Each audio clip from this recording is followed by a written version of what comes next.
Всім привіт, друзі! Рада вас вітати в етері денної студії 15:30 на годинниках. Всі, хто доєднався, ставте вподобайки. Пишіть у нашому чаті, діліться думками, вітайтеся. Я тут просто до останньої секунди перед етером все більше інформації знаходжу, про що хотілося б вам сьогодні розповісти, що показати, про що поговорити. І насправді тем неймовірно сьогодні, оскільки поговоримо і про Угорщину. Петер Сіярто сьогодні в Ужгороді, не в Києві, зустрічається з Кулебою та Єрмаком. Ось так, да. І готують зустріч Орбана і Зеленського. Ну і Володимир Зеленський німецькому телебаченню дав велике розлоге інтерв'ю і наговорив там насправді багато про що варто сказати, що сьогодні варто згадати. Це і про міжнародну підтримку, і, зокрема, чимало говорив про мобілізацію. І є там речі, які я просто не знаю, як наш уряд збирається це реалізовувати. Тим не менше, про все це сьогодні поступово говоримо. Обговорюємо. Закликаю вас ще підписуватися на канал, ставити дзвіночки і обов'язково не прогавити всі наші етери. Друзі, також ми донатимо на Збройні Сили України. І в нас є розіграш, який ще триває. Ми збираємо 500 тисяч гривень для Артема Щербаківського. І ви можете виграти ось таку гільзу. Що потрібно зробити?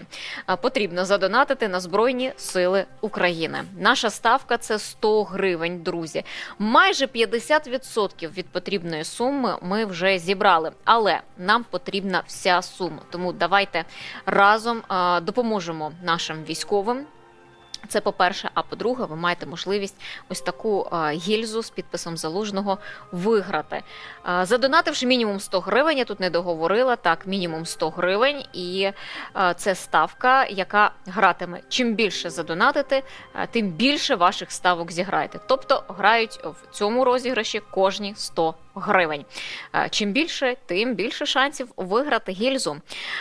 Також я закликаю вас і задонатити на наш проєкт. Ви знаєте, ми працюємо, цей проєкт живе абсолютно постійно завдяки нашим глядачам і вашим донейтам. Щирий донейт – це ми так називаємо нашу допомогу від вас, і завдяки цій допомозі ми можемо і далі працювати, розповідати і розвиватися. Тому QR-коди бачите на ваших екранах. Як взяти участь у розіграші і як задонатити нам. Крім того, все є ще і в описі до нашої трансляції. Тому закликаю, долучайтеся, донатьте, ви точно про це не пожалкуєте. Отож, хочу почати з... Так, хто у нас тут? Віталій, Наталія Баранова в Варшаві. Тут уже цей... от Андріус, F16. F16. Нарешті встиг на початок прямого етеру. І нарешті він відображається спочатку, а не з другої хвилини. Так, у нас був один раз такий момент, тому технічні проблеми іноді бувають. Рада всіх вітати, хто вже доєднався, особливо постійних глядачів.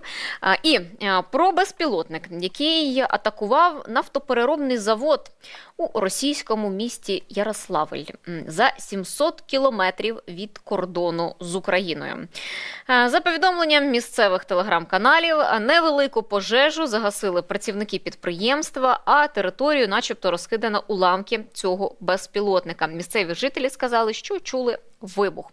Ну а російські пабліки публікують ось такі фото, що начебто це і є той самий безпілотник, який впав у Ярославлі. Ну, підтвердити чи спростувати це на даний момент неважливо, лише те, що, мовляв, ось щось таке у них впало. Чи справді це український безпілотник чи ні, хто його знає.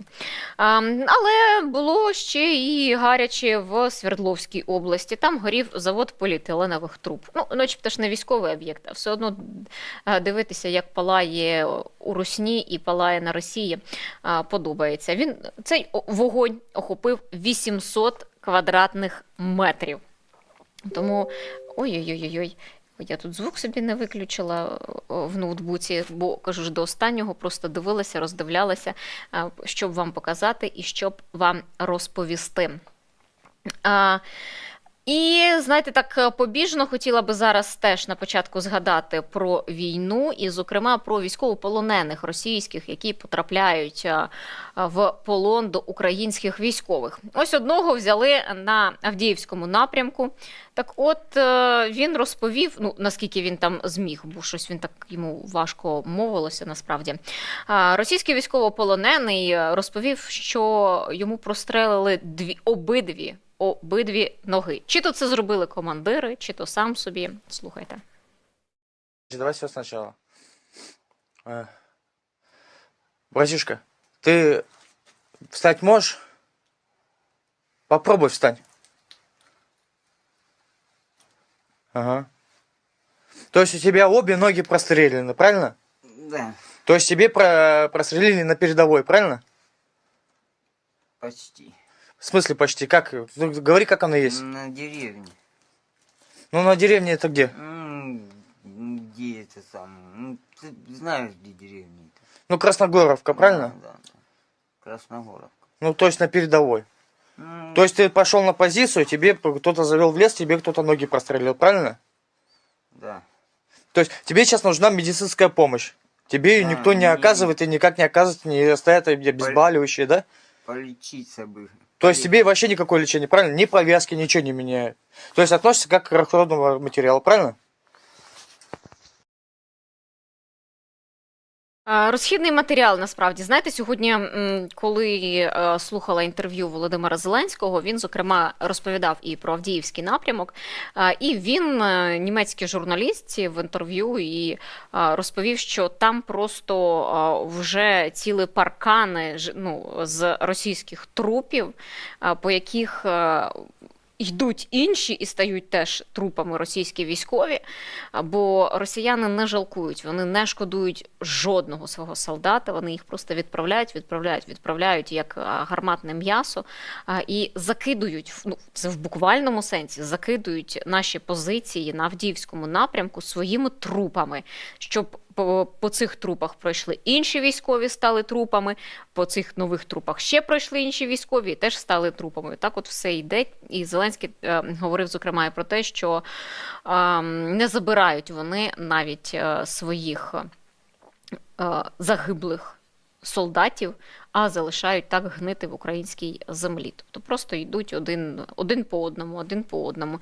Ну, цьому пощастило, як бачите. Він потрапив в український полон, де на нього що? Витрачатимуть 10 тисяч гривень на місяць. Він буде нагодований, він буде в теплі, і він буде при якій-не якій там справі в наших ізоляторах. Тим не менше, ну, я ж кажу, 10 тисяч гривень витрачаємо на одного військовополоненого, який це приперся до нас, а ми маємо чомусь на них ще гроші і витрачати, на жаль.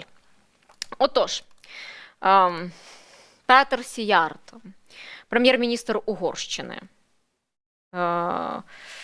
Господи, який він прем'єр-міністр, він голова МЗС. Міністр закордонних справ Угорщини Петер Сіярто приїхав сьогодні в Ужгород, не до Києва, знову ж таки, як і пан Фіцо, який не захотів, словацький прем'єр, який не захотів їхати до Києва і який приїхав тільки до Угорщини. Отож, Ужгорода. Сіярто опублікував фото зі свого візиту до Ужгорода. Такий він, давайте покажемо це фото, який він там сміливий. Я коли побачила, я думала, що це якийсь кадр, знаєте, з нового Джеймса Бонда, можливо. Але ні, це угорський міністр приїхав. Такий начебто, знаєте, не в Ужгород приїхав, а кудись на передову українську, на фронті. І такий сміливий, йде, мочить русню. Але ні. Ще от, режисер Ілля каже, що йому нагадується, як на якусь кіностудію приїхав Петер Сіярто. Я не знаю, мені це асоціація з Джеймсом Бондом. Такий він весь серйозний, вольовий, готовий до боротьби, там, я не знаю. Але приїхав він зустрічатися в Ужгороді із міністром закордонних справ України Дмитром Кулебою. Ну і Кулеба з наглядачем Андрієм Єрмаком приїхав. От бачите, можемо побачити це фото з їхньої зустрічі.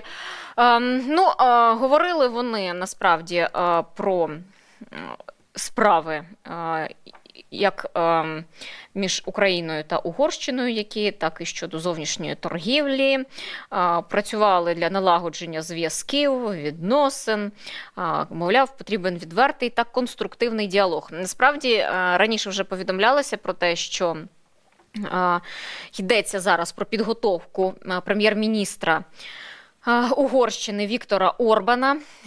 Раніше віце-прем'єрка з питань євроінтеграції України Ольга Стефанишина заявляла, що Орбана хочуть побачити саме у Києві, не в Ужгороді, там, ні в Мукачево.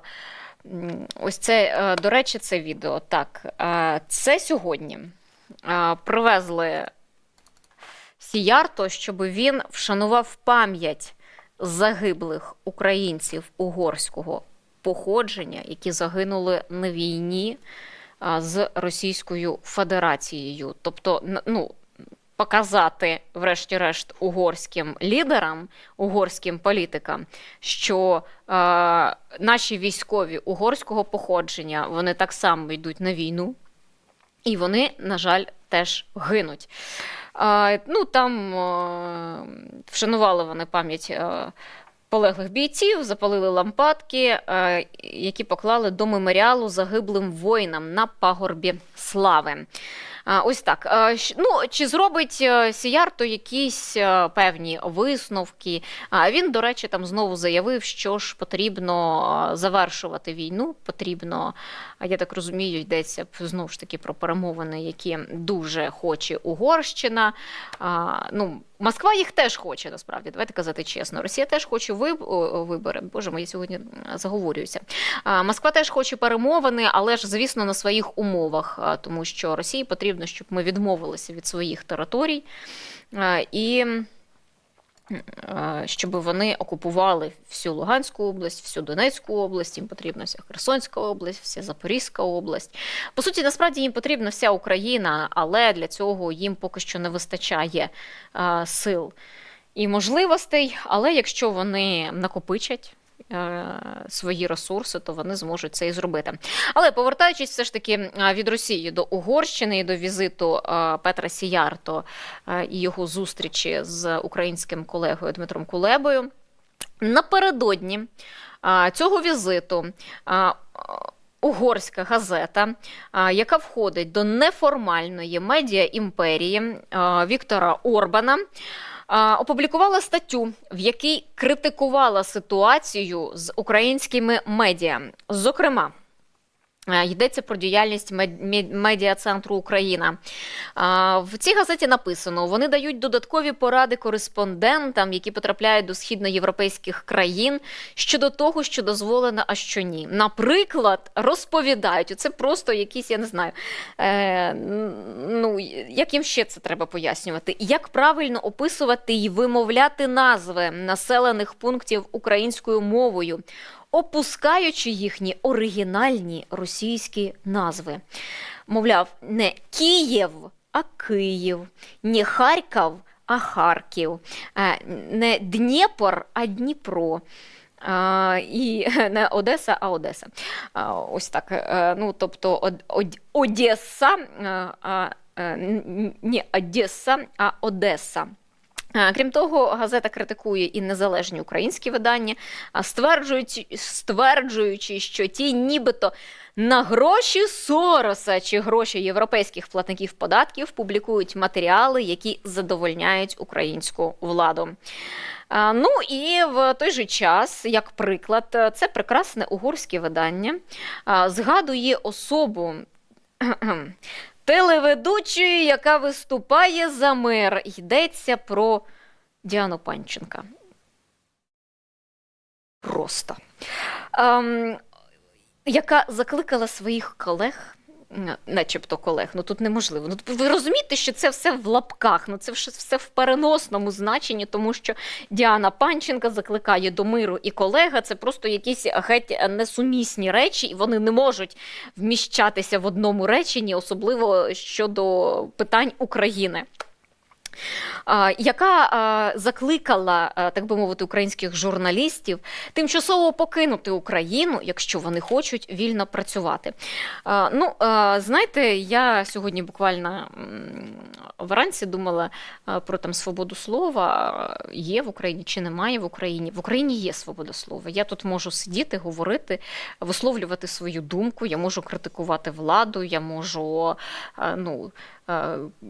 не погоджуватися, а можу погоджуватися навпаки, якщо щось подобається. Тобто я вільно можу висловлювати свою думку, на щастя, це. І мене за це, от бачите, сиджу, слава Богу, жива-здорова. І ніде там, ні в СІЗО, ні в інших місцях. Але, знову ж таки,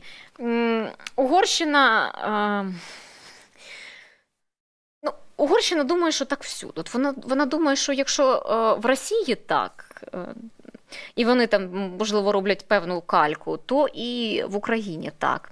І от далі ми будемо говорити, що має доєднатися до нашого етеру. Ми можемо вже набирати нашого гостя, насправді. Буде Тібор Томпо, голова угорської громади Києва та Київської області, який точно знає, що відбувається в Угорщині, оскільки є він угорцем. За походженням він українець, громадянин України, угорець за походженням. І розуміється на внутрішній політиці Угорщини, і, зокрема, на медіа-імперії, тому що ми вже торкалися з ним цих питань стосовно того, що там Орбан контролює. Тому мені там подекуди здається, що Угорщина все ж таки робить свою певну кальку з Росії, і на жаль, вони намагаються ще це...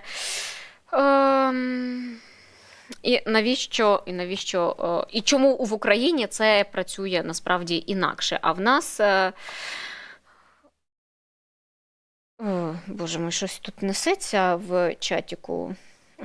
Єрмак, секретарка з повноваженнями президента. У нас не може президент передавати свої повноваження, знаєте.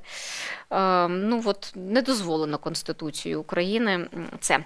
Отож, далі ми можемо з Тібором Томпою продовжити нашу розмову про Угорщину і що ж там відбувається. Тіборе, я вас вітаю, рада бачити в нашому етері. Доброго дня, пані Анастасія. Я теж радий бачити вас. Слава Україні! Героям слава! Петер Сіярто сьогодні в Ужгороді зустрічається з Кулебою, говорять, готують зустріч Зеленського і Орбана, на яку в нашій владі сподіваються, що вона таки відбудеться, не затискання Орбана десь там в Аргентині в сесійній залі, а саме безпосередньо перемовини, які могли б відбутися між лідерами України і лідерами Угорщини, прем'єр-міністром. На вашу думку, а чому ж знову ж таки Ужгород? Чому Сіярто не поїхав, до прикладу, до Києва того самого? Щось знову бояться побачити на власні очі, що відбувається насправді в Україні, а не те, що їм розповідають куратори із Кремля? Дійсно, пані Анастасія, я повністю з вами погоджуюсь. Я теж дуже би хотів, щоб він приїхав у Київ, щоб він, звісно, побачив, як ми тут живемо. І, до речі, тут теж є угорська громада, не тільки на Закарпатті. Але сталося так, як сталося. Хай уже проводять перемовини в Ужгороді. Сподіваюсь, що дійсно хоч якесь потепління відбудеться. Але, чесно кажучи, в політичному плані я не дуже на це сподіваюсь. Є хоч позитивний знак. Я дивився, коли він приїхав в Ужгород сьогодні зранку, він відвідав цвинтар Кальварію і віддав почин нашим героям, які полягли, захищаючи нашу батьківщину Україну, до речі, і в тому числі і багато українських угорців. Але знову ж таки він повторив свій популістський там спіч стосовно того, що пошвидше потрібно, щоб було перемир'я, був мир.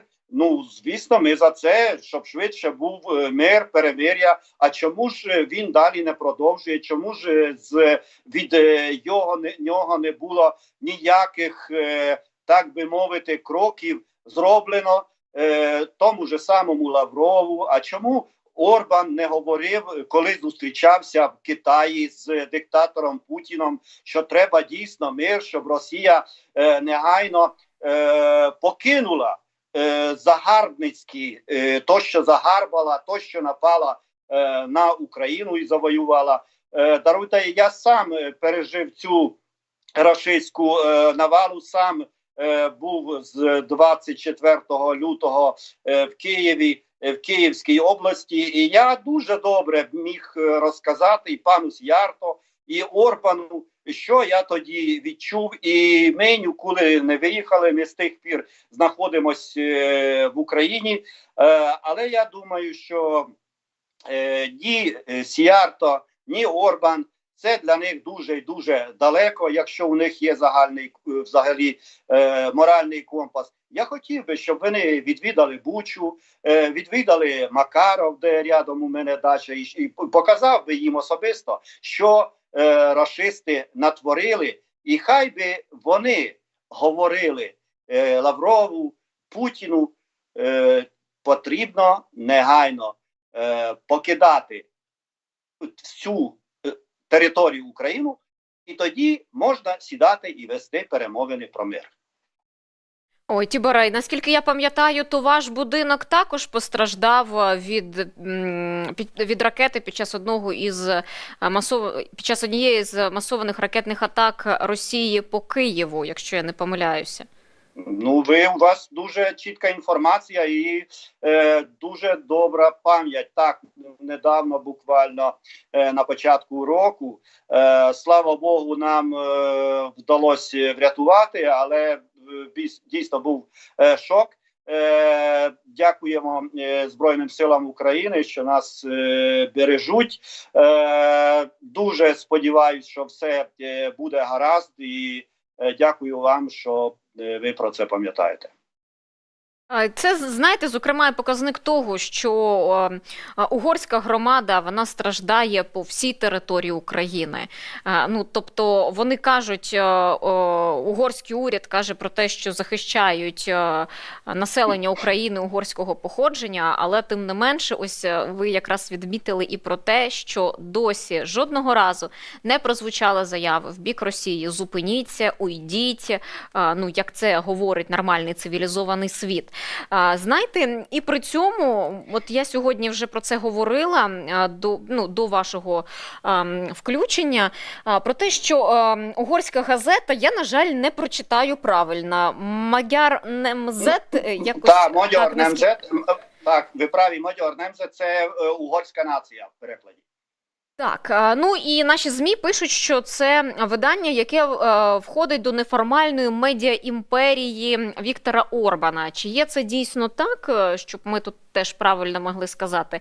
І що в такому разі це за медіа-імперія? Тому що в цій газеті, зокрема, вийшла стаття, яка критикує українські засоби масової інформації, що вони, мовляв, повністю всі там підконтрольні Офісу президента, вони повністю підконтрольні президентові, і журналістам розповідають там, як потрібно описувати події, як потрібно там вчити за кордоном політиків вимовляти україномовні назви наших населених пунктів. Ну, це є нормально. У нас назви не російськомовні, у нас україномовні. Ну, відтак транслітерація має відбуватися з української мови, а не з російської мови.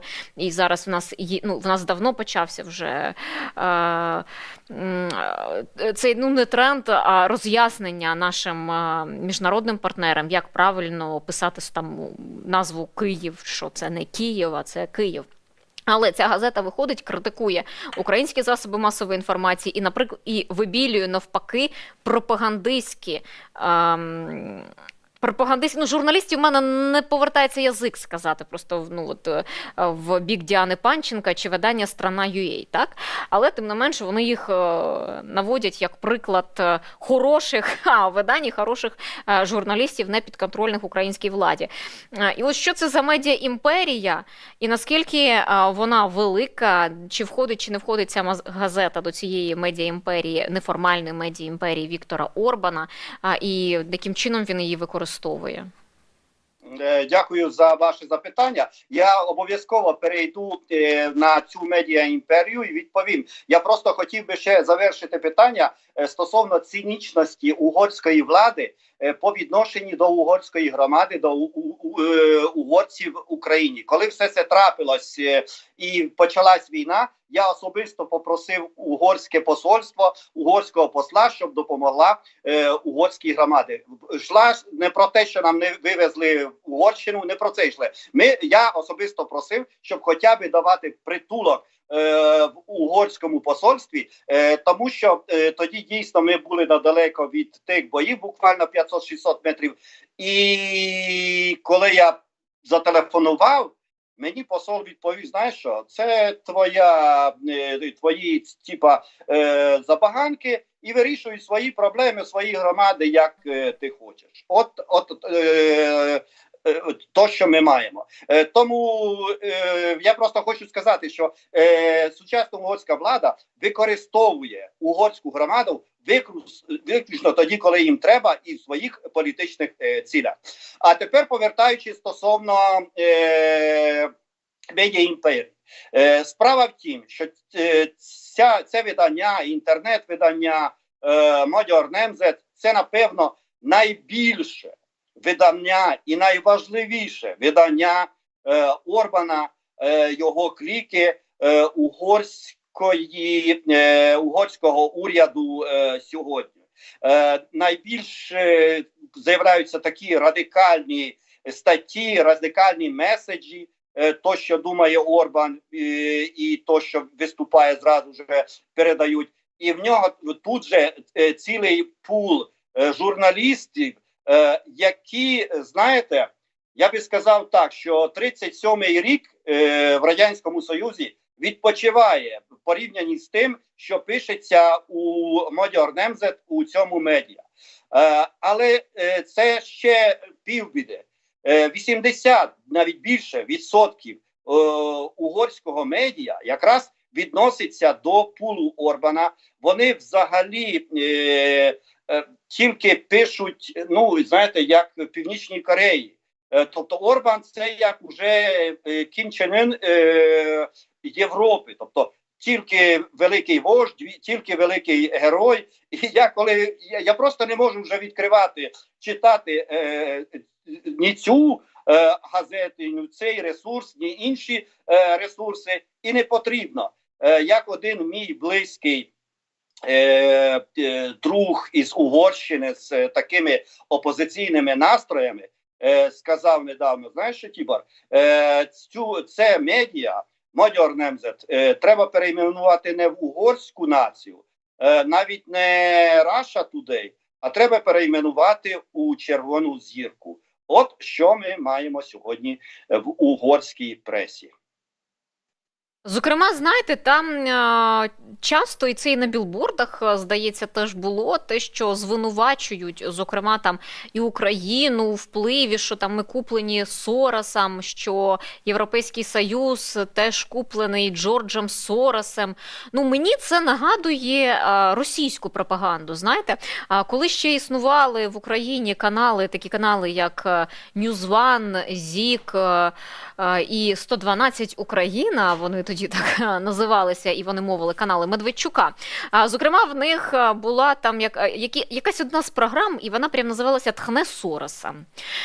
От тут мені прямо ж відчулася близькість цих меседжів. Чому Угорщина, чому угорська влада настільки цим спекулює? Бо в Європейському Союзі, звісно, відкидають, що це просто ну, це настільки брехня і не відповідає дійсності, але тим не менше вони особу Джорджа Сороса теж використовують постійно для того, щоб протистояти Європейському Союзові. Справа в тім, що Орбан є диктатором. Сьогоднішня Угорщина нічого спільного не має з демократичними цінностями. Практично повністю відійшла від ліберально-демократичного світу.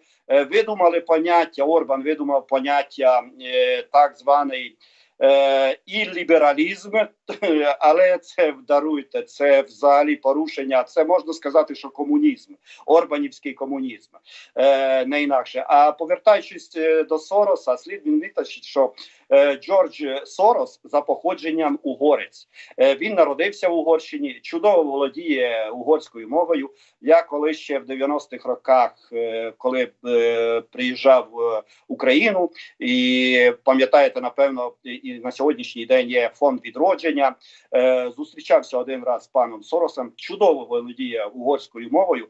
До того ж, пан Сорос, до речі, допоміг Орбану навчатись в Оксфордському університеті. Сам Сорос виділив кошти, щоб Орбан поїхав в Оксфордський університет і там навчався на правничому факультеті. Але на початку, конкретніше в 2009 році, у Орбана була зустріч в Санкт-Петербурзі, поїхав на зустріч Єдиної Росії, тоді була його зустріч, близька зустріч з Путіним, і з тих пір Орбан кардинально повернувся, тобто він відкинув всі ліберально-демократичні цінності. А треба відмітити, що перший раз, коли вибрали його прем'єр-міністром у 98-му році, аж був до 2002 року, він був демократом, лібералом. Знову ж таки, коли приїжджав в Київ у 2001 році, я з ним зустрічався, ми поговорили десь хвилин 10, і даруйте, він тоді налаштований був допомагати Україні економічно підтримувати всі ці зв'язки. Але сьогодні маємо то, що маємо. Він фактично є головним таким фаворитом Кремля в Європі, і не тільки в Європі, і дуже багато його просто називають уже товариш Орбан. Товариш Орбан. А насправді Орбан – це Сарасьонок.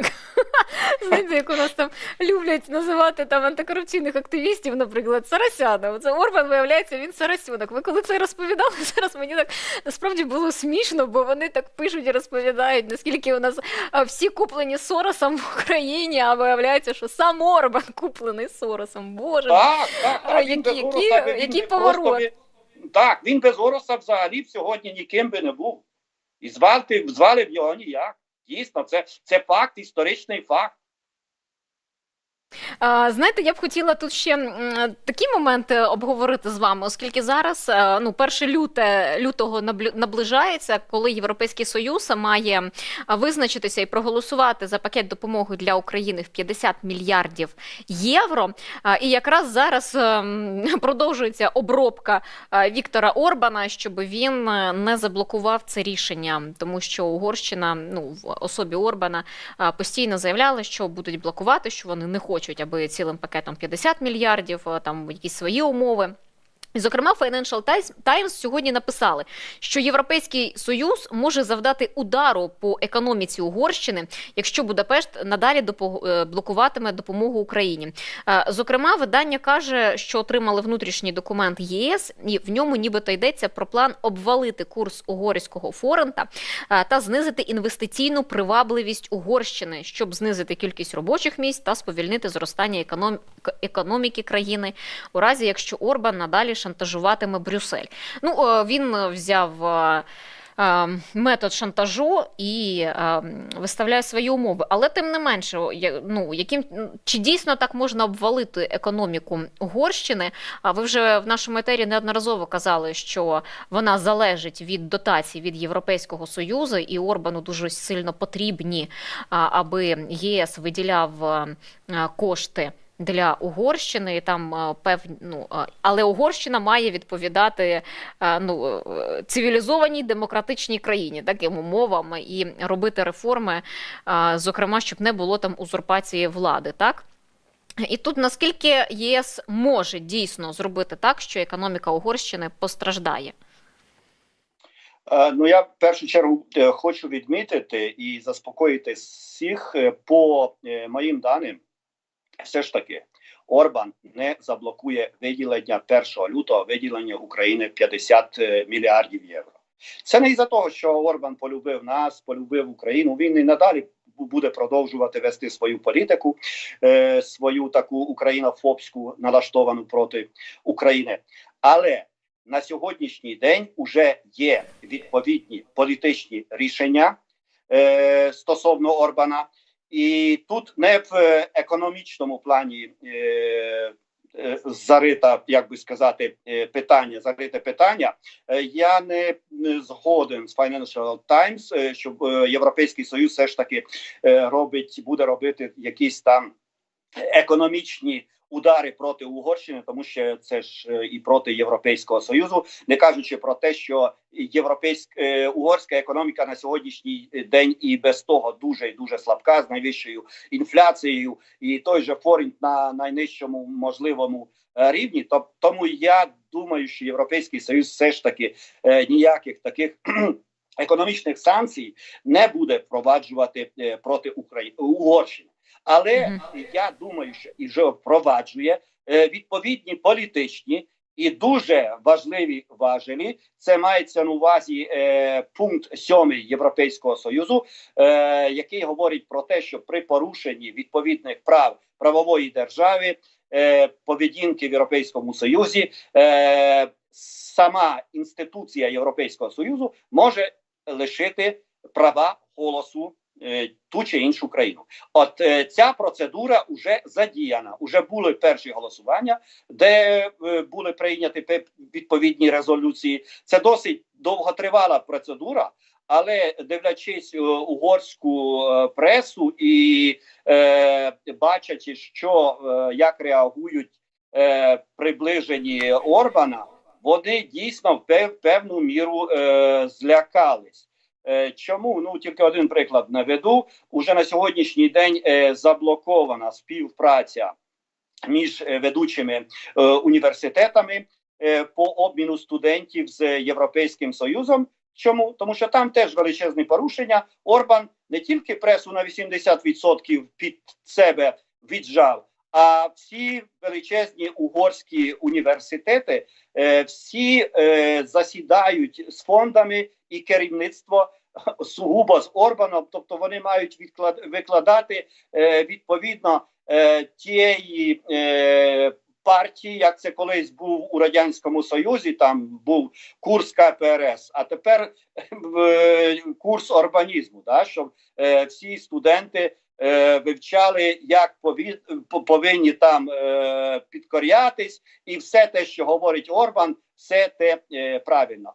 Тому я думаю, Європейський Союз знайшов і знайде відповідні важелі, і нам тут, українцям, далі потрібно підтримувати нормальні, дружні стосунки з сильними європейськими країнами, з Німеччиною, з Францією. Звісно, потрібно підтримувати і стосунки з Угорщиною, і не тільки з Орбанівською, тому що значна частина Угорщини – це не Орбанівська, більше 2 мільйонів людей, Будапешт, мер Будапешта. Тому я тут думаю, що ми все ж таки йдемо по правильному шляху. Ви знаєте, ви сказали про те, що більшість Угорщини все ж таки не орбанівська, так? Тут є ще одна заява лідера угорської ультраправої партії Ласло Тороцько. Заявив, що його партія претендує на українське Закарпаття, якщо Україна втратить свою державність в результаті війни. Я тут теж нагадаю, що в Орбана є така своя мета велика Угорщина, Угорщина, так? Він виходить з шаликами, з цим прапором Великої Угорщини, там, де і частина української території належить до Угорщини. Це, знаєте, мені сьогодні якось здалося, можливо, я неодноразово вже стикалася з такою думкою, що перед тим, як Путін почав своє повномасштабне вторгнення в Україну, він міг пообіцяти Угорщині віддати Закарпаття, ну, Київ за 3 дні, і, відповідно, Закарпаття за 3 дні уходить Угорщині. Ну, чи міг бути такий варіант? І що це за заяви цього парламентаря, насправді, представника парламенту Угорщини щодо того, що вони готові забрати Закарпаття? По-перше, цей невіглас Тороцької, він маргінал, не має навіть вищої освіти. Попав в парламент, 6% людей проголосували за нього, 7 членів цієї партії, називається Мігазанк або Наша Батьківщина, дійсно є в парламенті Угорщини. Чи міг Путін пообіцяти Орбану? Я не думаю. Знаєте чому? Тому що Путін із Орбаном не рахується. Орбан може бути там таким, сидіти десь там за куточку от цим довгим столом і слухати, що йому Путін прикаже або що скаже. Чому я не вірю стосовно Закарпаття? Угорська армія найслабша в Європі. Ніякої сили і нічого собою не являє. Але на відміну від Донбасу, на сьогоднішній день на Закарпатті проживає не більше, ніж 50 тисяч угорців, від загального населення більш ніж 1,5 мільйона людей. Тобто це навіть менше, ніж капля в океані. Дякуючи, до речі, в лавках Орбану, тому що він наслідок його політики, 150 тисяч угорців, етнічних угорців, виїхали в Угорщину ще до війни. Це не з війною зв'язано, а тому, що вони, знаючи тільки угорську мову, а Орбан і вся його кліка виступає за те, що угорці в Україні не повинні знати української мови. Вони повинні володіти виключно угорською мовою, як кріпаки у 18 та 19 сторіччі. Не випадково в Угорщині було найсильніше кріпацтво. А стосовно цієї заяви, я хотів би процитувати. Вчора якраз я розмовляв з паном Мартоном Томпош, це керівник фракції «Моментум», це найсильніша опозиційна партія в Угорщині, теж в парламенті. Вони мають більше представників, ніж цей невіглас Тороцької, і вони одностайно підтримують Україну. От що сказав Мартон Томпош, керівник фракції «Моментум». Наша позиція полягає в повній повазі до суверенітету та територіальної цілісності України. А Тороцький – це платна маріонетка, якого Орбан просунув до парламенту Угорщини, щоб через нього рухати свої ультраправі ідеї, які Фідес, партія Орбана, не наважується висловити. Це ганебна заява. І вважаю, і важливо знати, що більшість угорців не підтримує цих нещасних людей. Уряд Орбана є уряд Орбана, і, на жаль, з таким нам доводиться співпрацювати. Тут, знаєте, наостанок ми почали з того, що готується зустріч Зеленського і Орбана. Ну, на вашу думку, чи готовий Орбан насправді зустрічатися із Зеленським, чи готовий він вислухати правду? Ну, він її там вже частково вислухав, так, в Аргентині від Зеленського, але тим не менше, щоб провести ось такі двосторонні перемовини. І чи готовий Орбан, дійсно приїхати до Києва? Бо поки що я бачу, що угорська влада в представництві Сіярто зараз, як і словацький прем'єр, вони не готові бачити навіть наслідки російського вторгнення тут у Києві, не кажучи вже за лінією фронту, де зараз пекло. На жаль, ви праві, пані Анастасія, і я погоджуюсь з вами.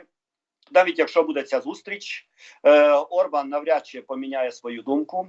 Я про це теж неодноразово заявляв і запрошував його в Київ, в Бучу, щоб направити його моральний компас в правильний напрямок. Але коли у людини немає морального компасу, що ти не роби, все рівно ти його не направиш. Тому, знову ж таки, маємо такого Орбана, маємо на сьогоднішній таку Угорщину.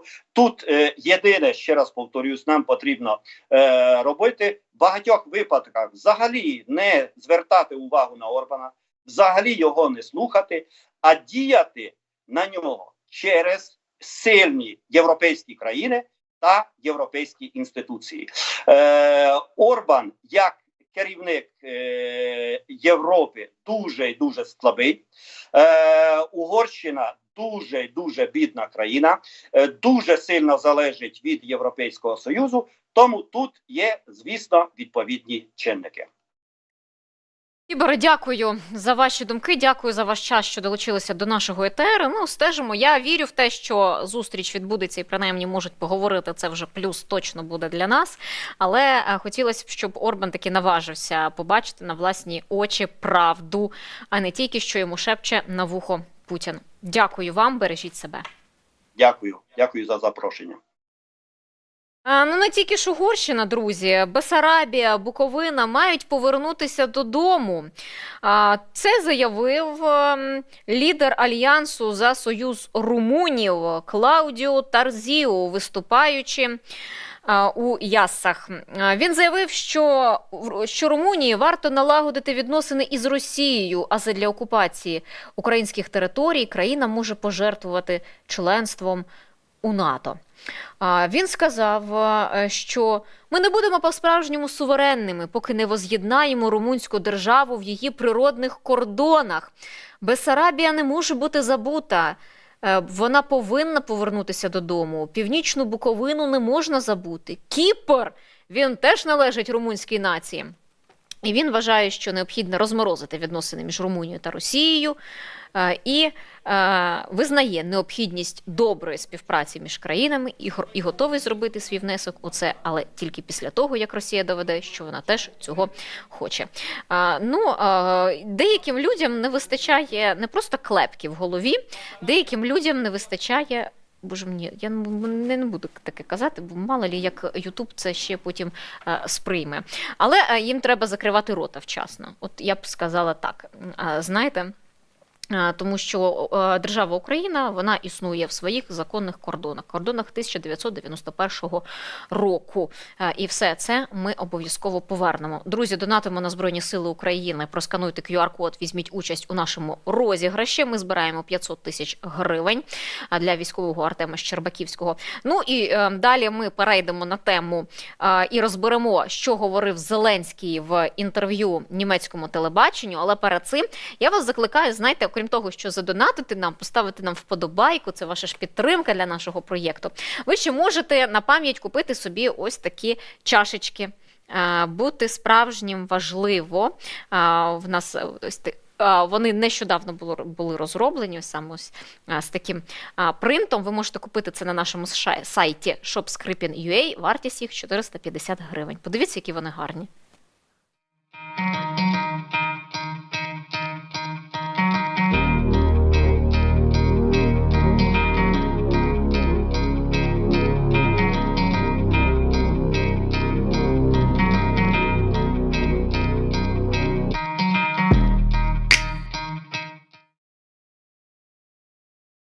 Так от Зеленський дав інтерв'ю німецькому телеканалу. Говорив він там, інтерв'ю загалом, воно 45 хвилин триває.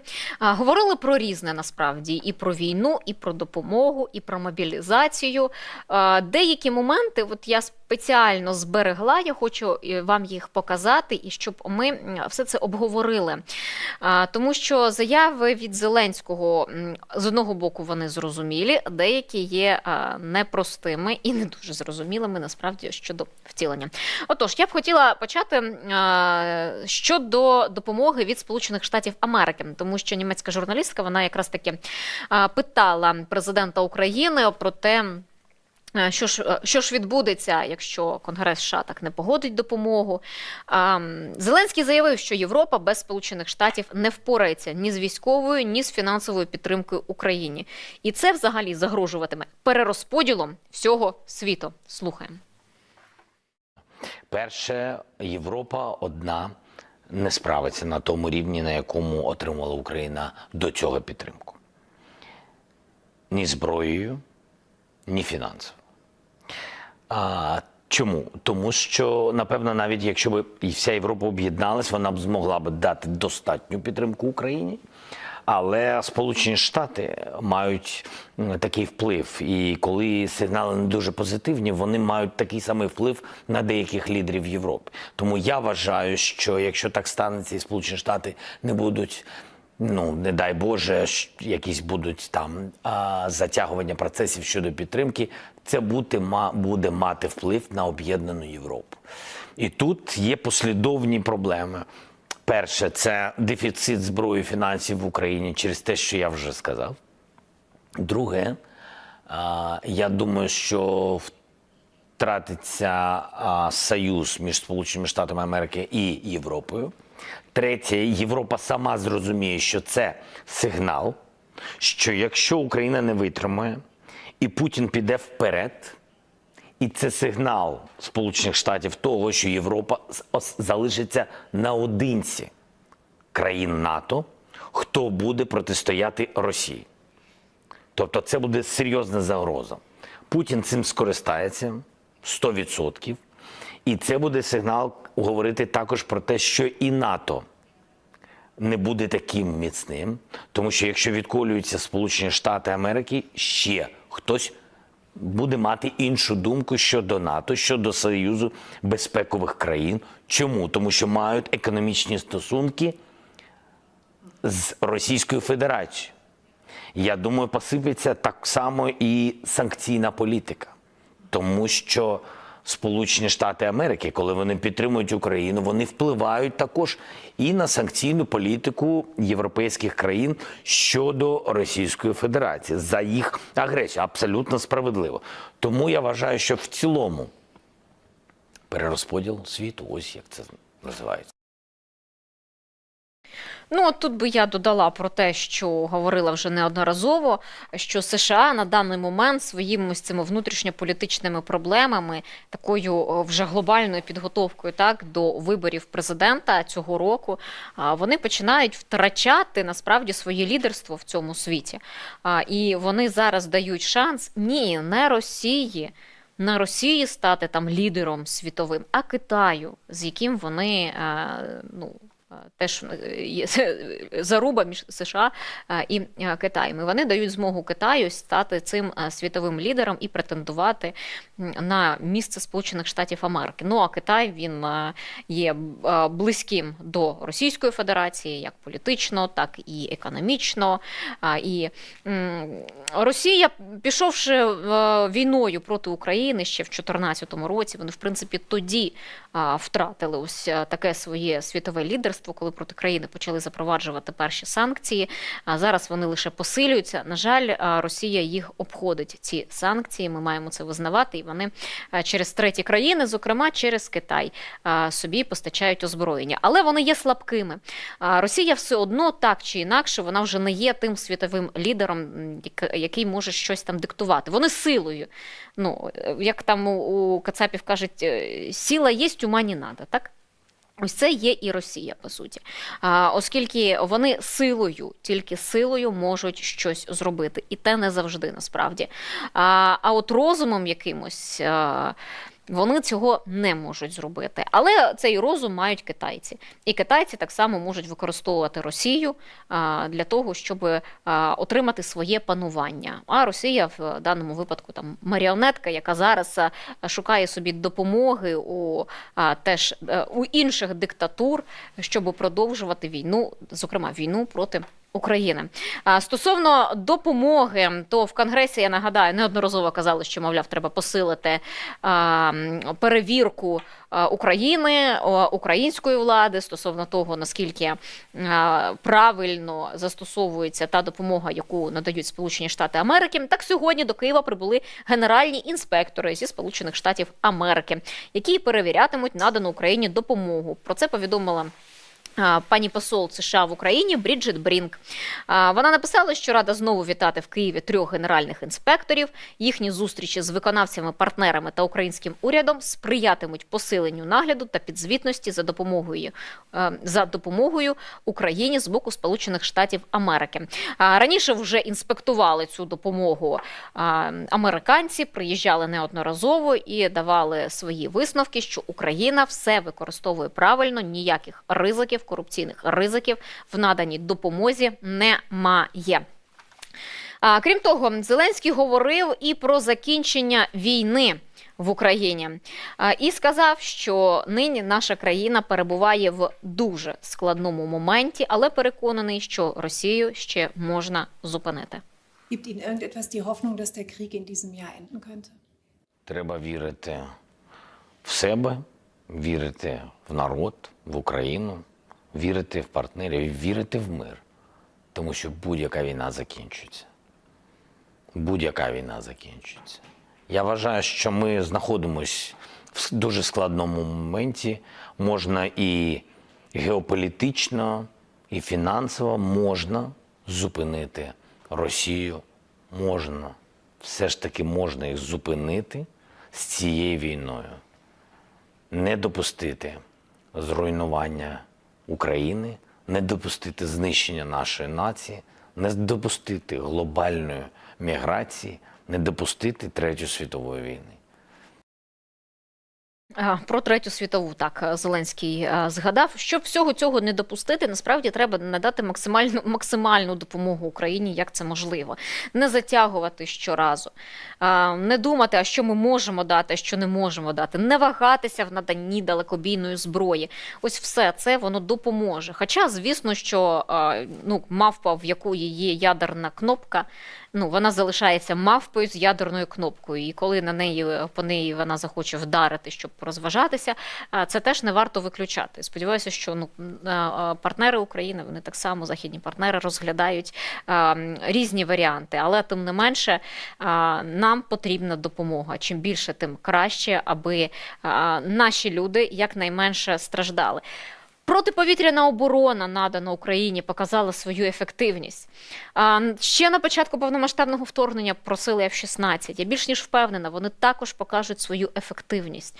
Так, і Петріоти, і F-16, все це буде, як Петріоти спочатку дали, вони стали першочерговою ціллю москалів в Україні. І вони почали просто пуляти кінжалами по Києву, тому що знали, що в Київ поставили Петріоти, але вони себе прекрасно, ефективно показали. Показали наші воїни, які опанували цю техніку. Показала ця техніка, що при зустрічі з неперевершеною російською ракетою «Кінжал», виявляється, «Кінжал» програє. І програє в буквальному сенсі на 100%. Тому що ті, які летіли щоразу до Києва, вони були збитими. На жаль, Росія використовує і кінжали, і балістичні ракети по інших регіонах України, де ми не можемо на даний момент поставити таку систему захисту. Але чим більше цього було б, тим більш безпечно було б в Україні. Чим більше в нас буде артилерії, чим більше в нас буде снарядів, тим більше ми зможемо бити по росіянам. Нам треба, щоб в нас було більше, ніж в них насправді. Вони собі знайшли годівничку в КНДР. Тому що, повертаючись до того, що Росія зараз йде, жебракує і з протягнутою рукою просить, щоб їй допомогли зі зброєю, бо своєї так чи інакше їм не вистачає. І КНДР їм в цьому допомагає, Іран їм в цьому допомагає, Китай допомагає обходити санкції так чи інакше. А в нас ми не можемо отримати ті мільйон снарядів, обіцяних від ЄС до кінця березня.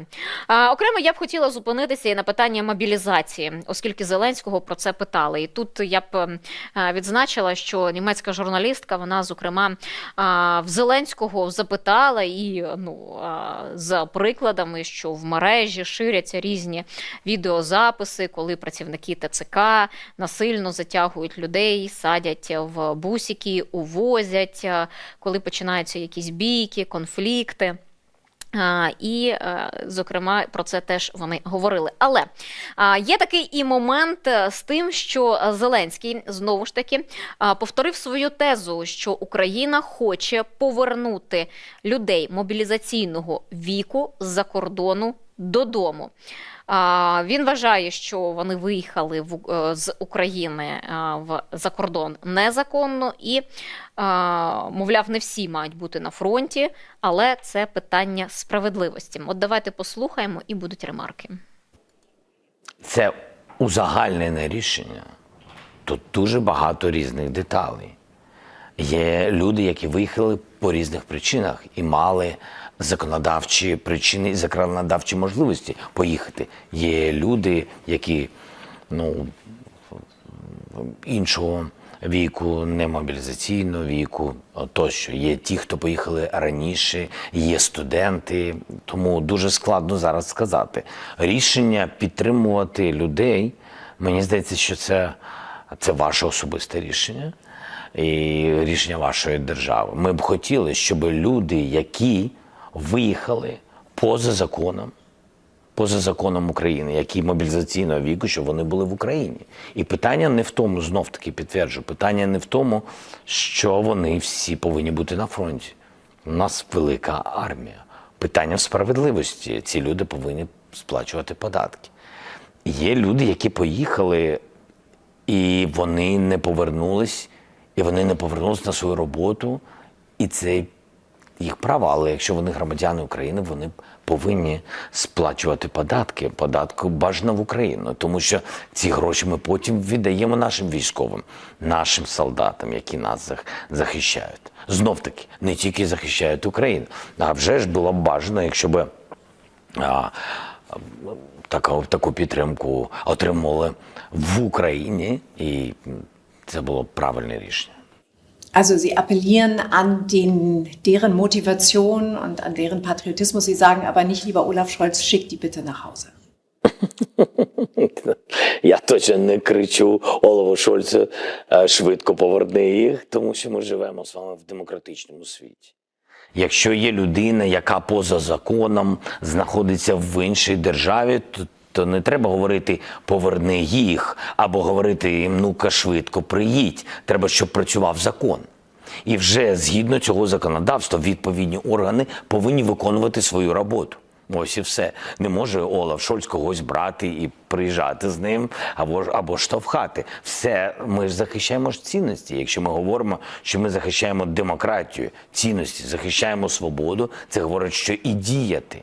Навіть по відношенню до порушників ми повинні діяти законодавчо, як в нормальній цивілізованій країні.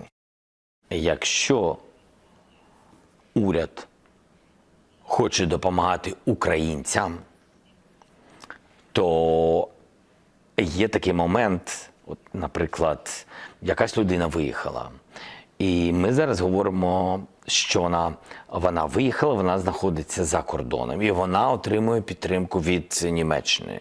І ми дякуємо за те, що ви підтримуєте наших громадян.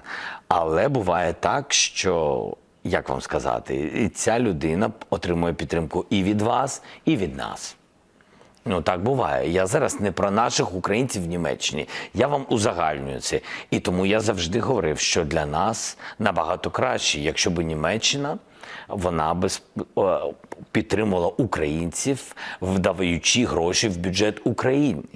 А потім Україна вже б перерозподіляла ці гроші в залежності, де знаходиться ця людина. Тому що, знаєте, коли почалась війна, наші люди виїхали. Нема питань. Але вони вивозили гроші, як будь-яка людина. Вони вивезли гроші. І всі ці гроші, вони залишились в Європі. А потім Європа почала підтримувати Україну і почала її підтримувати знов-таки в Європі. Тобто всі гроші, які йшли на підтримку українців, вони залишались за кордоном. Розумієте, да? Вони залишались в економіці тієї чи іншої держави. І тут, ну, і ви розумієте, що в кінці кінців гроші наші виїжджали, а потім європейські гроші залишались знов там, куди виїхали наші громадяни. Ну і в кінці кінців всі гроші залишились поза територією України. Немає у мене ніяких питань. Я б хотів би просто, щоб ми звернули на це увагу. Коли ми говоримо, що весь світ фінансово підтримує Україну, я хотів би звернути увагу, де залишається більшість цих грошей. Тут я хочу зупинитися на кількох моментах. Знаєте, ну, по-перше, гроші. Україні не вистачає грошей, Україні бракує грошей, ми це розуміємо, тому що наш бюджет є дуже багато в чому дотаційний від наших партнерів, від наших кредиторів, оскільки те, що держава Україна може зібрати там за рахунок податків, ми витрачаємо на війну, а ми витрачаємо на наших військових, на оплату праці, так, це праця, на оплату праці їм, на закупівлю озброєння, на виробництво озброєння, те, що ми можемо зробити, так? Але тим не менше, взяти і повернути тих, хто проживає за кордоном. Ми вже говорили в нашому етері, це неможливо.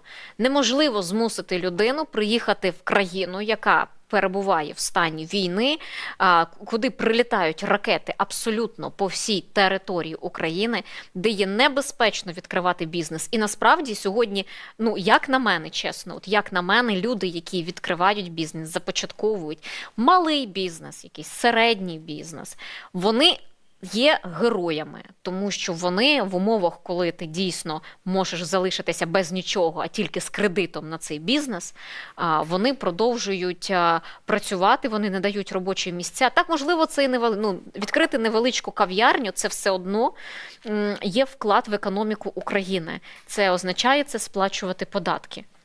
Абсолютно.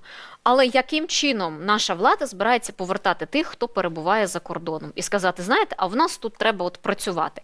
Де ті робочі місця, якими Україна може забезпечити, аби люди повернулися з-за кордону і працювали тут? Ми маємо розуміти, що багато людей, які вже адаптовуються до життя, ну, в країнах Європи, зокрема, повивчали мови, познаходили роботи, так.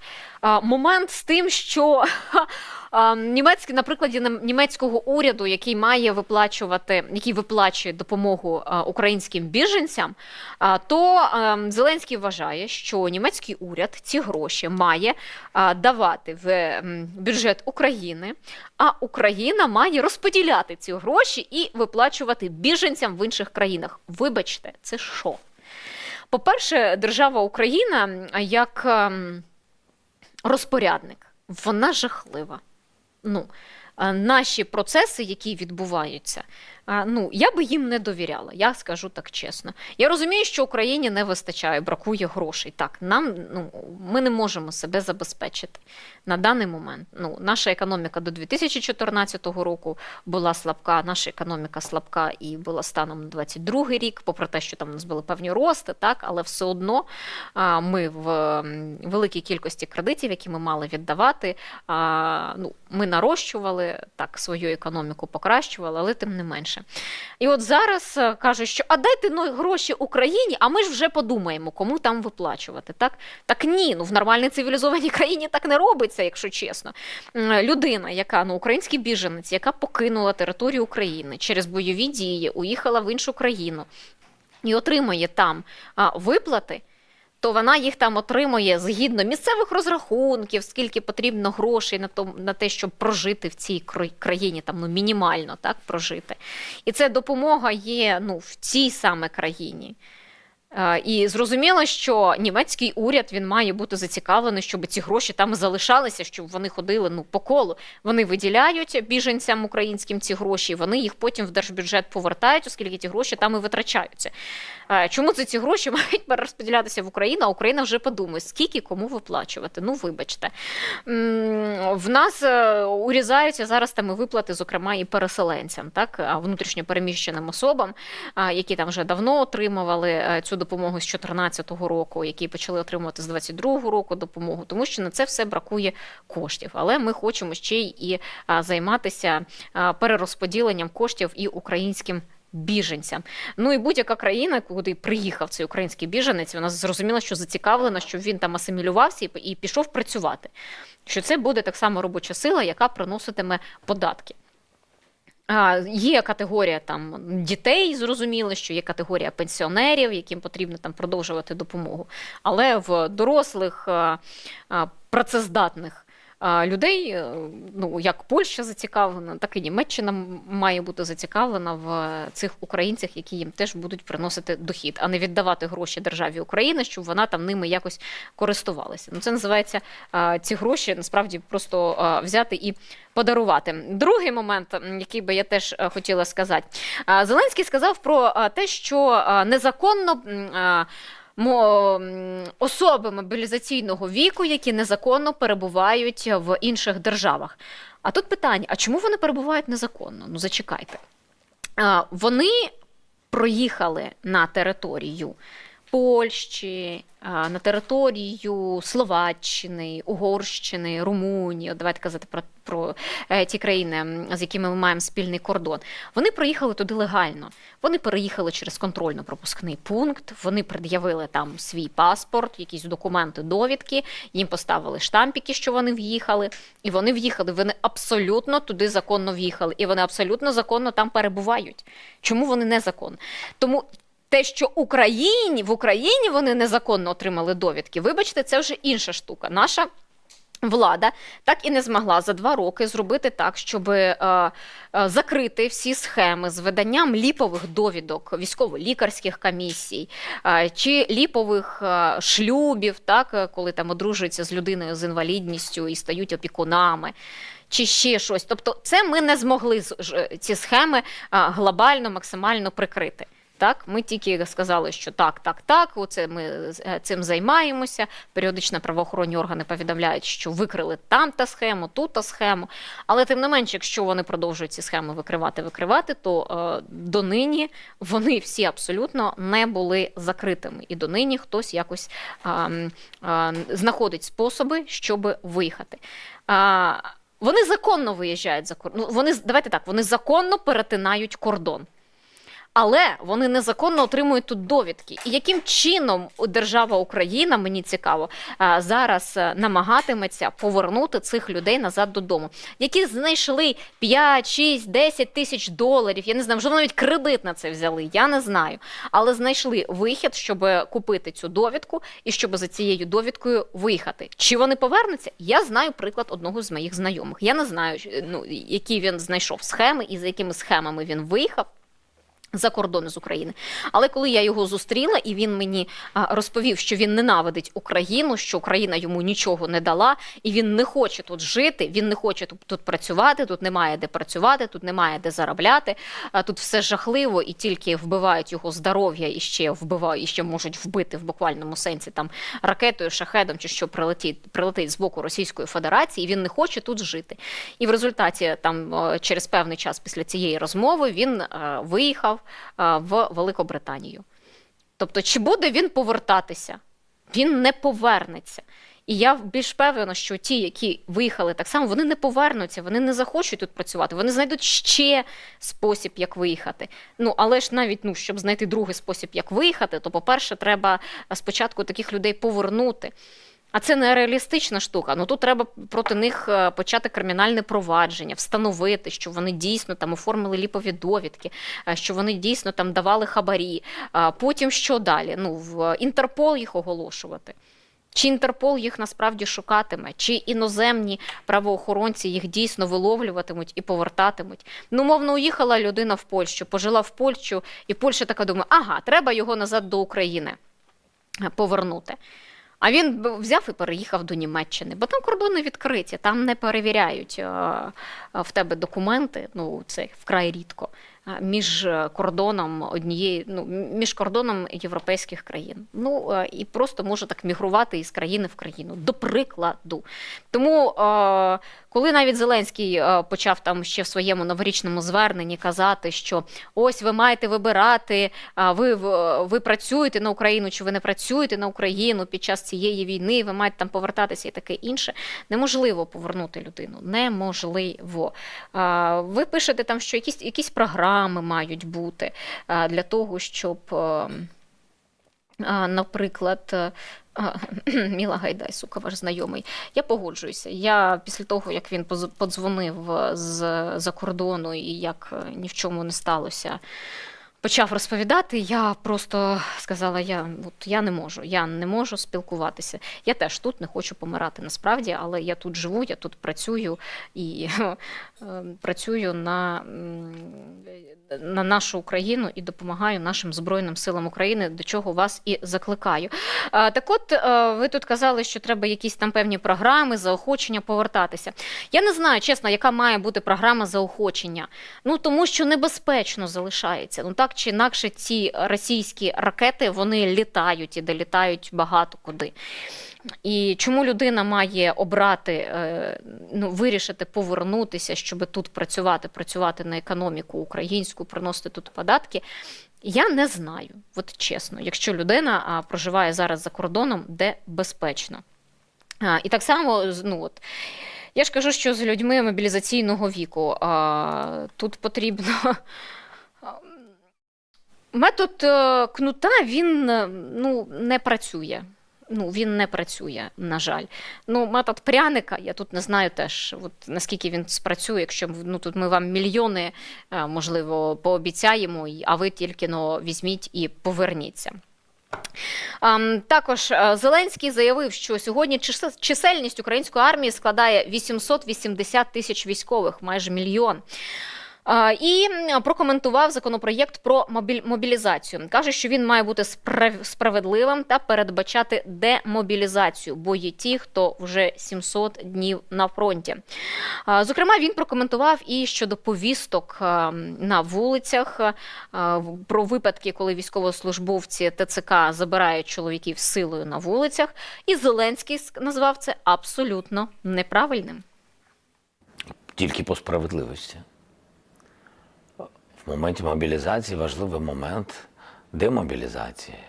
Багато хто відвоював багато днів. Є люди, які 700 днів на полі бою.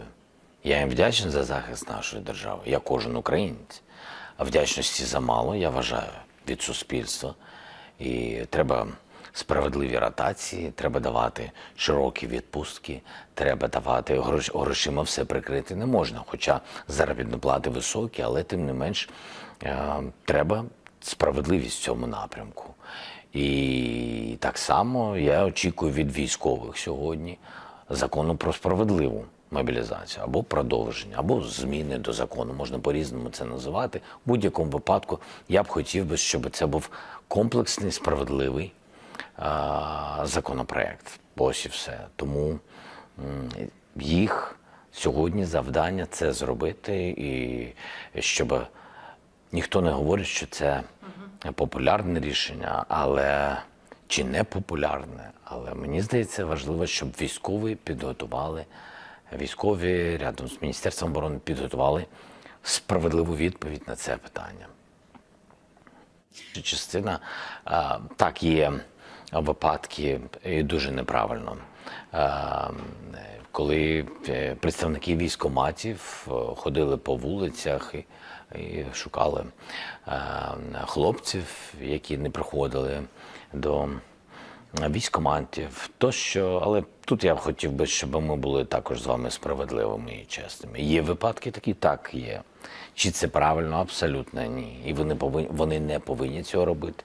Тому я і попросив наших військових, коли вони будуть готувати цей законопроект, і їх, і депутатів я попросив, щоб не було шансів ходити по вулицях. Є сьогодні можливості застосування діджитал-формату тощо. Тобто ми живемо в час цифровізації, і тим більше ми дуже цифровізована країна. Ми налагодили цей процес і під час ковіду, і під час війни. Немає питань вирішити це питання сучасно. Це перше. Дивіться, у нас є відповідний військовий стан. І дуже складно, напевно, говорити про захист свободи, говорити, коли ти не в військовому стані, коли ти не в війні, коли це тільки риторика про захист свободи. Це така ситуація, знаєте, іноді це дуже комфортно бути в інших державах і казати, що Україна захищає наші спільні цінності, але віддають життя тільки українці. Ну, і це саме так, і це дуже дороговартісно для нас. І в цей момент ми говоримо, ми вже віддали багатьох своїх героїчних людей, і тут дуже важливо, щоб інші держави вчасно давали допомогу. Будь то зброя або то фінанси. В іншому випадку, ця війна прийде в інші держави. Безумовно прийде, тому що це Путін. Хочу почитати коментарі трошки. F-16, ви пишете, здається, Зеленський говорив про тих, хто кордон перетнув незаконно через Тису в багажнику тощо. Знаєте, ті, хто перетнув Тису, таких небагато людей. Ну, це бурлива річечка, яку не кожен може подолати. Так само, як і в багажнику, теж не кожен може проїхати. Я не впевнена, що там прямо ж така велика кількість людей, які так виїхали. Ну, тобто, це я не думаю, що йдеться навіть про десятки тисяч людей, які таким чином могли виїхати насправді. Я думаю, тут йдеться саме про тих, хто поотримував ці довідки і правдами і неправдами виїхав за кордон і зараз живе там і проживає. Зрозуміло, що коли ми говоримо, то це в першу чергу йдеться про чоловіків мобілізаційного віку. Бо навряд чи тут влада закликає жінок із малими дітьми, пенсіонерів повернутися до України і тут працювати. Тому я думаю, що все ж таки тут мається на увазі тих людей, які можуть працювати. І неодноразово, насправді, про це Зеленський говорив. Що, мовляв, є можливість працювати не тільки у війську, а тут в Україні, і підтримувати українську економіку, допомагати українській економіці, працюючи тут. Насправді, українській економіці ще дуже допоможе це закриття різних сірих ринків. Насправді-то. Але коли ми кажемо про мобілізацію, про законопроєкт про мобілізацію, який вже начебто цього тижня мають внести до Верховної Ради, новий, переписаний законопроєкт, який уряд цю гарячу картоплинку почистив і викинув, вирішив зробити, не те, що вирішив, а сказали зробити нову, спільно з Міністерством оборони, все це там розроблялося.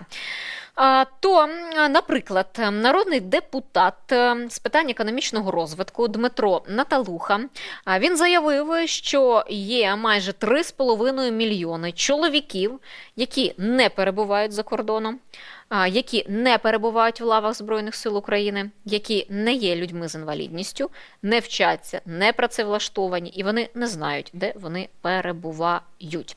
Давайте його послухаємо. Щоб не потрапити під поле зору ТЦК там, чи ще когось ЗСУ, люди почнуть там переставати користуватися державними банками, знімати готівку, переставати користуватися кредитними картками, подорожувати між містами і взагалі між регіонами, просто масово емігрувати. Тобто повне уникнення держави для того, щоб вона взагалі не могла тебе ідентифікувати, знайти і відповідно призивати. На сьогоднішній день є 3,4 мільйона щонайменше чоловіків, про яких все, що знає держава, це їхній ідентифікаційний номер. Вони не за кордоном, вони не в ЗСУ, вони не інваліди, вони не навчаються, вони не працевлаштовані. 3,4 мільйони. Ми не знаємо, де ці люди. Призовного віку? Призовного віку, всі. Вони десь існують на території України. Вони, напевно, приймають участь в економіці, в економічних процесах. Це частково відповідає на запитання там Генштабу, де брати людей. Частково, я думаю, можна їх в Бога знайти. ось шукають тепер майже 3,5 мільйони людей. Крім того, в Верховній Раді, за повідомленням голови постійної делегації України в парламентській асамблеї НАТО Єгора Чернєва і заступника голови комітету з питань нацбезпеки та оборони, то зараз Верховна Рада обговорює ініціативу запровадження в Україні базової військової служби для всіх громадян віком до 25 років. Зараз строкова служба в армії триває від 12 до 18 місяців, залежно від того, чи є вища освіта, чи її немає. То народні депутати пропонують замінити її на 3-місячний вишкіл, це буде базовий курс, а також 2 місяці фахової підготовки. І пропонують, щоб людина, якій виповнилося 18 років, сама обрала час, коли вона готова пройти такий вишкіл в період з 18 до 25 років. Тобто, за словами Чернєва, людина сама вирішуватиме, що умовно наступного року чи через 2 роки вона готова пройти таке навчання. Народний депутат вважає, що такий підхід дасть можливість планувати навантаження на наші полігони та центри підготовки. І голова ідея в тому, що з таким сусідом, як Росія, всі наші громадяни повинні мати базову військову підготовку. Насправді, знаєте, я навіть не проти якоїсь базової військової підготовки. Так само, як і базової медичної підготовки, так, для надання невідкладної медичної допомоги, щоб людина мала джгут і вміла умовно ним користуватися, там, зробити масаж серця, і допомогти там зупинити, зокрема, і кровотечу, так, за допомогою і джгута. Тому, в принципі, це має бути, мабуть, для всіх, якщо держава такі там безкоштовні курси для людей забезпечить, це було б насправді непогано, тому що кінця краю цієї війни немає. Росія не збирається зупинятися, Росія не збирається припиняти своє вторгнення і захоплення нових земель. Вони, як вже ж я казала, посилаючись на слова Зеленського, що в Авдіївці, просто будують стіни зі своїх трупів, тому що пруть, не жалкуючи життів. Якщо говоримо про ТЦК, нашумівші і які часто українці критикують за їх підходи до вручення повісток, то міністр оборони Рустем Умєров заявив, що відомство проводить позапланові перевірки територіальних центрів комплектування. Він каже, що фіксують наразі багато порушень, тому команда працює над тим, щоб системно виправити всі недоліки. Крім того, Міноборони продовжує перевірки складів з продуктами в військових частинах і виявили недопоставку продовольства на понад 50 мільйонів гривень. Кажучи про перевірки ТЦК і кажучи про всі ці випадки, які відбуваються там з силою, затягують там до машин, відвозять, увозять.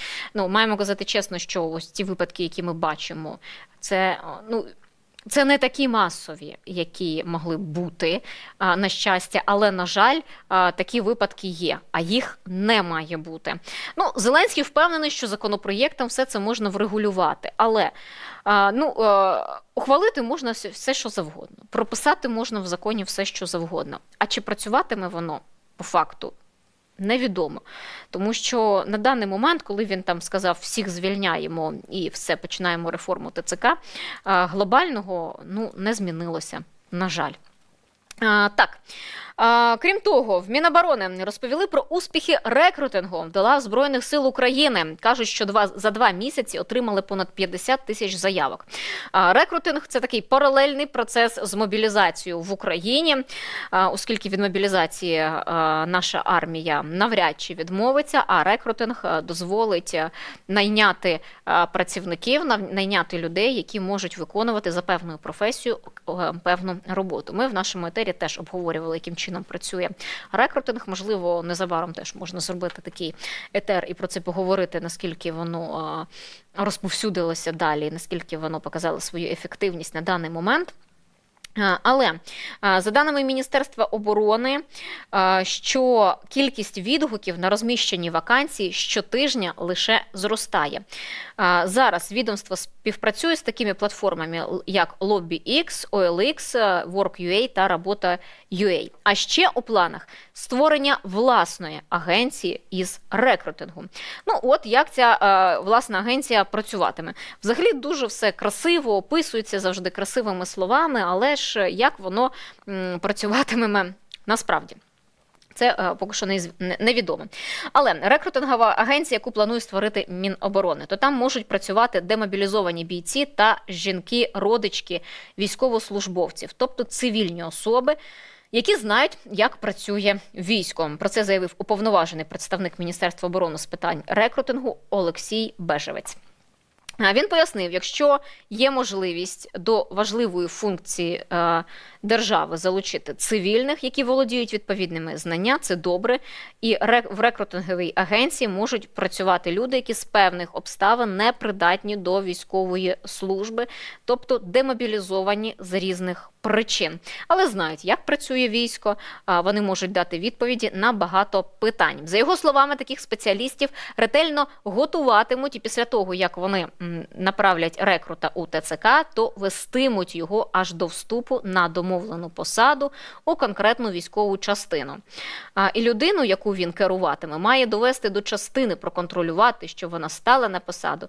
Рекрутер телефонує, пише, за потреби підключає керівників, інші структури. Тому що достатньо багато кроків треба зробити на цьому шляху. Оцінка, проходження перевірки, медичний огляд. Мета, щоб людина максимально спокійно потрапила на посаду і була навчена. Це щодо рекрутингу. Крім того, командувач підготовки командування сухопутних військ Збройних сил України Віктор Ніколюк розповів, роз'яснив, чи зможуть в армії підготувати 500 тисяч мобілізованих. В інтерв'ю Радіо Свобода він сказав, хоч 500, хоч 100, хоч 200 тисяч, як буде визначено законом про мобілізацію, вони готові. І на сьогоднішній день постійно проводяться відповідні заходи, відбуваються службові наради, уточнюються фактичні спроможності всіх навчальних центрів, реальний стан інструкторського складу, тому що значна частина задіяна в районах виконання бойових завдань. Станом на сьогодні Збройні сили України спроможні будь-яку кількість особового складу навчити. Він також уточнив, що станом на цей час за кордоном підготували 20% військовослужбовців, а решту, відповідно, це 80% підготували на території України. Він додав, що Україна за своїм бойовим досвідом вже на декілька років випереджає тих, хто її навчає. І каже, що зараз найбільш затребувані фахівці, які потрібні нашому війську, це піхота. Він сказав, що навряд чи таке можна, звісно, що казати, але насправді найбільше, кого потребує українське військо, це піхотинці. Не знаю, чи стоїть черга на цю посаду в рекрутингових агенціях, чи стоїть черга на цю посаду під час мобілізації людей, але тим не менше піхотинці потрібні. Ми розуміємо, чому. Піхота, вона на нулі перебуває і робить насправді велике завдання і в першу чергу жертвуючи своїми життями, на жаль. Так, друзі, але ми маємо допомагати Збройним силам України. Я насамкінець ще хочу показати вам військовополонених росіян, які готувалися до обміну, який був зірваний через катастрофу Іл-76 на Росії. Але перед цим в нас є розіграш. Ми розігруємо гільзу з підписом головнокомандувача Збройних сил України Валерія Залужного. Наша мета – зібрати 500 тисяч гривень для військового Артема Щербаківського. Ось так виглядає ця гільза. Щоб її виграти, потрібно зробити ставку. Це мінімум 100 гривень. Чим більше донатите, тим більше ставок ваших зіграю. 100, 200, 300 гривень, відповідно, 1, 2, 3 ставки. І далі, в залежності від того, скільки ви задонатите. Давайте спробуємо якнайшвидше закрити цей збір, якнайшвидше допомогти нашому військовому. Це ми можемо зробити всі разом, друзі. Я знаю, що наші глядачі неймовірні, завжди донатять і завжди нам допомагають закривати ці збори. Отож, уповноважений Верховної Ради України Дмитро Лубінець показав полонених росіян, яких готували на обміну в день падіння Іл-76. Він опублікував відповідне відео з російськими військовополоненими. Відео було знято перед запланованим обміном 24 січня. Він сказав, що традиційно перед кожним обміном працівники Офісу Уповноваженого з прав людини спілкуються з росіянами, яких відправляють назад додому. Прошу подивитися. Представники уповноваженого по правах чоловіка у нас. Верховна Рада України, Дмитрий Лубинец. Какие жалобы? Жалоб нету. Просьбы. Домой бы хотелось побыстрее. Это можете вы сейчас обратиться к российской стороне, мы им передадим, к вашей стороне, чтобы они вас быстрее забирали. Уникальная возможность обратиться к своим властям, чтобы они вас побыстрее обменяли на наших Кто хочет обратиться к военнослужащих. родственникам, пожалуйста, мы тоже можем записать. Кто в плену сколько находится? Вот. За это время письма писали? Да. Вы получали? Сколько писем за год вы получили? 2. Вы там, остальные? 4. Но нету таких, что не получали письма от своих родственников? Нет, таких нет. Кто-то по телефону общался? Нет. Никто, только письма. Ну, я спрашиваю, то есть было общение по телефону? Это к вопросу. По питанию. Ну, я смотрю, не замученные у вас лица, Ну, слава вопросов богу. по питанию нету, по проживанию тоже.